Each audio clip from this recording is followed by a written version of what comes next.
Hello guys, আজকে আমার birthday আর আমি চললাম আমার বার্থডে লাঞ্চের জন্য।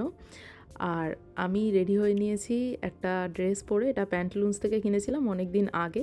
এটা আমার one of the favourite dress. তো আমরা চলে গেছিলাম পার্ক স্ট্রিটের বারবিকিউ রেস্টুরেন্টটায়। এই রেস্টুরেন্টে আমি অনেক দিন আগে আমার ফ্রেন্ডের সাথে একবার গেছিলাম। আমার বেশ ভালো লেগেছিলো খাওয়া দাওয়া। আর এটা তো পার্ক স্ট্রিটের একটা ফেমাস রেস্টুরেন্ট, আশা করি তোমরা সবাই জানো। তো ভাবলাম এখানেই যাই। তো আমরা ওইখানে মেনু থেকে অর্ডার করে নিয়েছিলাম এদের দুটো ফেমাস ডিশ। ফার্স্টে স্টার্টারে নিয়েছিলাম গোল্ডেন ফ্রায়েড প্রন। এটা খুবই ভালো ছিল, খুবই বাইরে থেকে ক্রিপসি ছিল আর ভেতরটা খুবই সফট ছিল, খুব টেস্ট ভালো ছিল। তবে আমার কোয়ান্টিটিটা প্রাইসের তুলনায় একটু কম মনে হয়েছিল, যদিও কোয়ালিটি কিন্তু ফার্স্ট ক্লাস ছিল। নেক্সট নিয়েছিলাম এদের আরেকটা ফেমাস ডিশ চেলো কাবাব।